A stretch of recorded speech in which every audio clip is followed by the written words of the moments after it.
दृष्टि आईएएस के in focus programme में एक बार फिर आपका स्वागत है। मेरा नाम है मनीष। 11 मार्च 2024 को भारत सरकार के गृह मंत्रालय ने नागरिकता संशोधन अधिनियम 2019 को लागू करने के लिए नियमों की एक श्रृंखला को जारी कर दिया, ताकि जो कानून उसने बनाया था उसको अमली जामा पहनाया जा सके। इस पूरी बहस के दौरान जिस तरह के तर्कों का इस्तेमाल हो रहा है नागरिकता को लेकर, उससे ही मिलते जुलते तर्कों का इस्तेमाल संविधान सभा के दौरान भी किया गया था। संविधान सभा यानी जिस कॉन्स्टिट्यूएंट असेंबली ने 1946 से लेकर 1949 तक भारत के संविधान का निर्माण किया था, वहां पर भी नागरिकता को लेकर के कई तरह की बातें कही गई थी, कई तरह के तर्कों का प्रयोग किया गया था। जिस तरह की बातें और तर्कों का प्रयोग कॉन्स्टिट्यूएंट असेंबली ने, संविधान सभा ने नागरिकता को लेकर उस समय किया था, उसी से मिलती जुलती बातें आज भी कही जा रही हैं। आज इन फोकस में इसी मुद्दे पर हम चर्चा करेंगे। सीएए नियम संविधान सभा में नागरिकता पर क्या बहस हुई थी। हम सामान्य तौर से अलग अलग जो विचारक थे संविधान सभा के दौरान, उन्होंने नागरिकता को लेकर किस तरह की बातें कही थी, वो आज की बातों से किस तरह से मिलती जुलती हैं, इस पर ही इन फोकस में आज हम चर्चा करेंगे। तो सबसे पहले हमने उस खबर को जान लिया है जिसके कारण ये पूरा टॉपिक चर्चा में है। हाल ही में सरकार ने नागरिकता संशोधन अधिनियम 2019 को लागू करने के लिए नियमों की पूरी श्रृंखला जारी की है, इसी के कारण ये पूरा टॉपिक चर्चा में है। संविधान सभा में अलग अलग विचार नागरिकता पर किस तरह से प्रस्तुत किए गए थे, इसको जानेंगे। असम से संबंधित उस समय भी कुछ चिंताएं थी, खासतौर से पूर्वी पाकिस्तान यानी आज के बांग्लादेश से जिस तरह से बड़े स्तर पर प्रवासन हुआ था, उसको लेकर के असम की डेमोग्राफी में यानी असम की जनसंख्यिकी में कुछ महत्वपूर्ण परिवर्तन होने की आशंकाएं थी। वो क्या थी, और खास तौर से दो शब्दों का लगातार इस्तेमाल होता है, उस समय भी हुआ था और आज भी हो रहा है, जैसे तुष्टीकरण जिसको अपीजमेंट कहते हैं, और पंथ निरपेक्षता यानी सेक्युलरिज्म। तो तुष्टीकरण और पंथ निरपेक्षता पर नेहरू के विचारों को, भारत के पहले प्रधानमंत्री नेहरू के विचारों को जानेंगे। अंत में आपके लिए एक अभ्यास प्रश्न होगा जिसका उत्तर आप कमेंट बॉक्स में कमेंट करके देना होगा। ये जो पूरा विषय है यूपीएससी की मुख्य परीक्षा के सामान्य अध्ययन प्रश्न पत्र 1 के भारतीय इतिहास जैसे खंड से जोड़ करके इसे देख सकते हैं, और साथ ही प्रश्न पत्र 2 के संविधान जैसे खंडों से भी जोड़ करके आप देख सकते हैं, क्योंकि संविधान सभा का उल्लेख इसमें आ जाता है। हम आगे बढ़ें इससे पहले आप हमारे चैनल को सब्सक्राइब जरूर करिए और बेल आइकन दबाइए, ताकि हमारे सभी प्रोग्राम का नोटिफिकेशन आपको प्राप्त हो सके, उन प्रोग्राम से आप जुड़ सके। साथ ही हमारे इनफोकस दृष्टि आईएएस के टेलीग्राम चैनल पर इन सभी प्रोग्राम की पीडीएफ फाइल आपको उपलब्ध कराई जा रही है। डिस्क्रिप्शन में दिए गए लिंक पर जाकर के आप पीडीएफ फाइल डाउनलोड कर सकते हैं।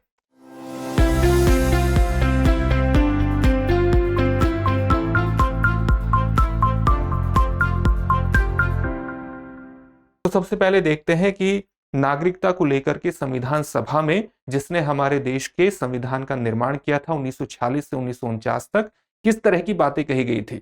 सबसे पहली बात जो हम चर्चा करेंगे, कुछ संविधान सभा के सदस्यों का यह मानना था कि जिस प्रकार से पाकिस्तान का निर्माण मुसलमानों के लिए हो रहा है, उसी प्रकार से भारत को हिंदुओं और सिखों के लिए होना चाहिए, यानी हिंदुओं और सिखों का जो प्राकृतिक घर है वो भारत को होना चाहिए। इस तरह के विचार रखते थे, और इस तरह के विचारकों में जो सबसे महत्वपूर्ण विचारक थे पीएस देशमुख थे, जो मध्य प्रांत और बरार का यानी आज का जो हमारा मध्य प्रदेश है सामान्य तौर से उसका प्रतिनिधित्व करते थे। इनका कहना था कि दुनिया भर में ऐसा कोई स्थान नहीं है जिस स्थान को हिंदू और सिख अपना घर कह सकें, इसलिए भारत ही हिंदुओं और सिखों का प्राकृतिक घर होना चाहिए, और धर्मनिरपेक्षता को यानी पंथ निरपेक्षता जैसे सिद्धांतों को इसे लागू करने में आगे नहीं आना चाहिए। यानी पंथ निरपेक्षता का यह मतलब नहीं है कि दुनिया भर में जहां भी हिंदू बसा है या सिख बसा है, उन्हें हम अपने देश की यानी भारत की नागरिकता न दे सके। इनका कहना यह था। इसी तरह के विचारों का समर्थन ये पीएस देशमुख है, और इसी तरह के विचारों का समर्थक संयुक्त प्रांत यानी यूनाइटेड प्रोविंस जो आज का उत्तर प्रदेश है, उसके एक प्रतिनिधि तिब्बन लाल सक्सेना ने भी किया था। इनका कहना यह था कि अगर कोई धर्म से हिंदू है या कोई धर्म से सिख है और वो किसी अन्य देश का, अन्य राज्य का नागरिक नहीं है, तो उसे स्वाभाविक रूप से भारत की नागरिकता दी ही जानी चाहिए। ये हिंदुओं और सिखों के बारे में बात थी।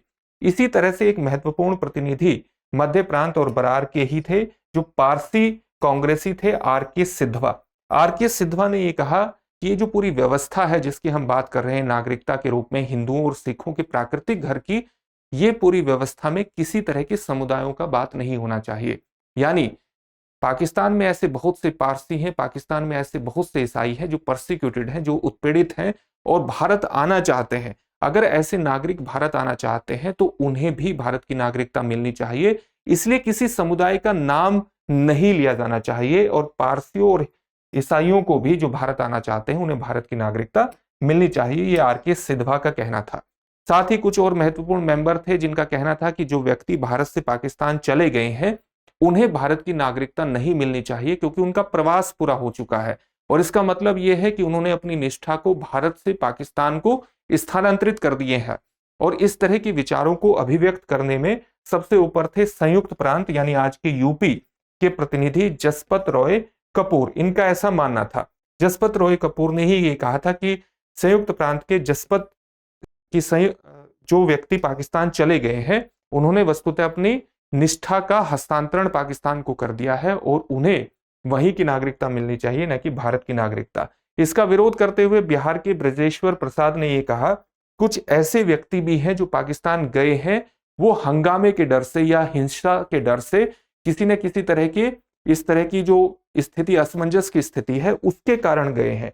इसलिए इस तरह के विचारों को अभिव्यक्त नहीं किया जाना चाहिए कि जो पाकिस्तान चले गए हैं वो भारत आकर के भारत की नागरिकता हासिल नहीं कर सकते।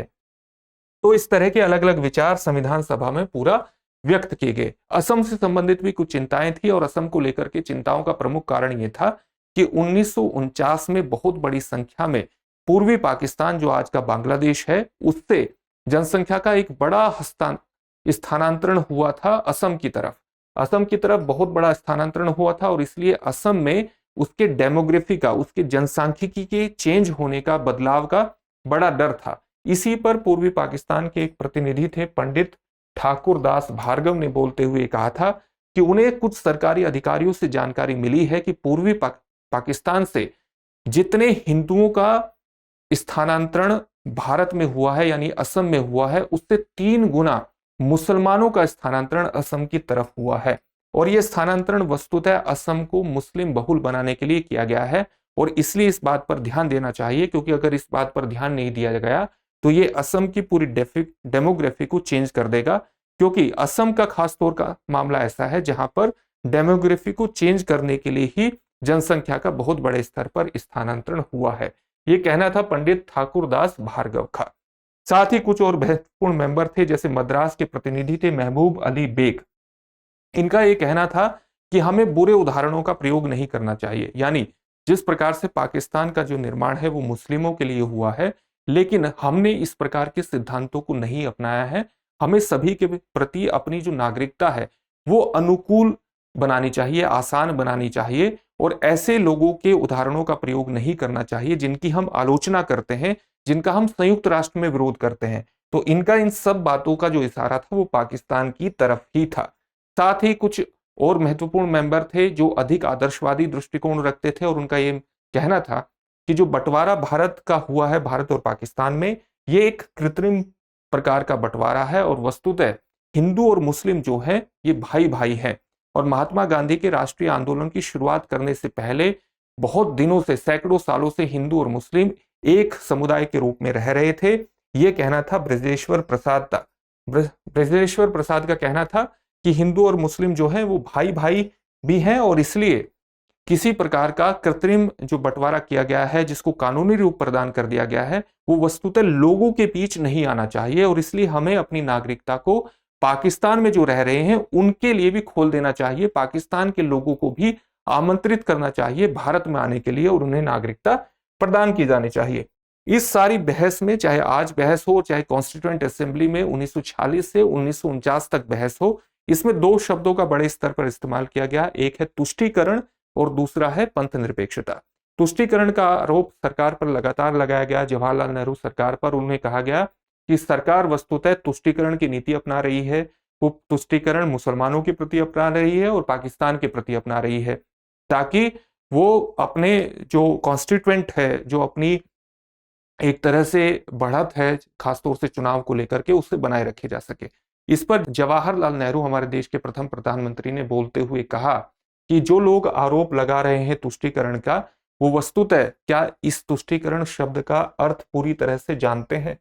क्या तुष्टीकरण का जो भी माननीय सदस्य ये सोचते हैं कि इन लोगों के साथ व्यवहार करते समय किसी प्रकार का नियम लागू किया जाना चाहिए, यानी जो लोग नागरिकता से संबंधित हैं, तो क्या जो लोग सांसद ये सोचते हैं कि इन लोगों के साथ व्यवहार करते समय किसी प्रकार का नियम लागू करना चाहिए जिसका न्याय या समानता से कोई लेना देना नहीं है, तो फिर मैं ऐसे तुष्टीकरण के लिए बार बार याचना करूंगा, क्योंकि इस सरकार का जो प्रमुख उद्देश्य है वो सभी नागरिकों को, सभी समूहों को, सभी वर्गों को वस्तुतः न्याय प्रदान करना है, और वो न्याय भी समानता के आधार पर प्रदान करना है।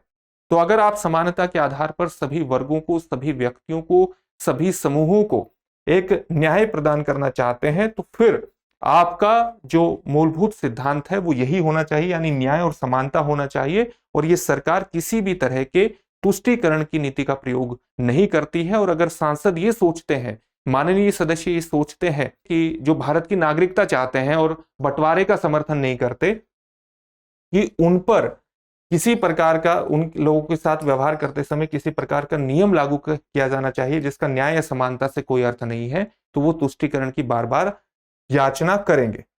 एक और शब्द था जिस पर उन्होंने कहा कि लगातार हमें डिक्शनरी का प्रयोग करना चाहिए कि वस्तुतः पंथ निरपेक्षता का हम इस्तेमाल कैसे करते हैं, क्योंकि ये कोई ऐसी चीज नहीं है जिसे दुनिया को भारत ने दिया है, या दुनिया में को भारत पंथ निरपेक्षता के सिद्धांत को अपनाते समय भारत ने दुनिया पर कोई एहसान कर दिया है, अपनी जेब से कोई एक ऐसा सिद्धांत निकाल दिया है जो दुनिया पर किसी न किसी प्रकार का एहसान करता है। वस्तुतः हमने वही किया है जो अधिकांश देश कर रहे हैं, कुछ पिछड़े हुए देशों को छोड़ करके।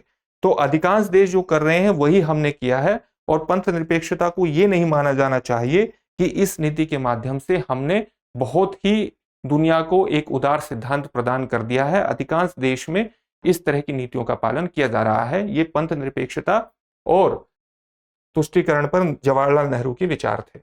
अंत में हम एक प्रश्न देखेंगे, और प्रश्न देखने से पहले आपके लिए एक सूचना है कि एनसीईआरटी कोर्स के महत्व को ध्यान में रखते हुए, आप जानते हैं चाहे यूपीएससी की परीक्षा हो, चाहे पब्लिक सर्विस कमीशन की परीक्षा हो, एनसीईआरटी का आपके बुनियादी अध्ययन में विशेष महत्व है। और इसी विशेष महत्व को ध्यान में रखते हुए एनसीईआरटी कोर्स को प्रारंभ किया गया है। 12 मार्च से इसकी कक्षाएं प्रारंभ हो चुकी हैं, एडमिशन इसमें प्रारंभ हो चुके हैं।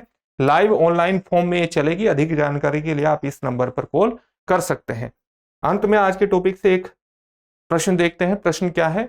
नागरिकता संशोधन अधिनियम 2019 के अनुसार निम्नलिखित में से किस समुदाय को रियायती मानदंडों के तहत नागरिकता प्रदान की जाएगी? आपके ऑप्शंस हैं हिंदू, जैन, पारसी या उपयुक्त सभी। इस प्रश्न का उत्तर आप हमें कमेंट बॉक्स में कमेंट करके जरूर दीजिए। साथ ही हमारे चैनल को भी सब्सक्राइब करिए और बेल आइकन दबाइए ताकि हमारे सभी प्रोग्राम का नोटिफिकेशन आपको प्राप्त हो सके। फिर से एक नई सेशन में आपसे मुलाकात होगी। धन्यवाद। डियर व्यूअर्स, अपने एग्जाम की तैयारी को और बेहतर करने के लिए हमारे चैनल को लाइक, शेयर और सब्सक्राइब करना न भूलें।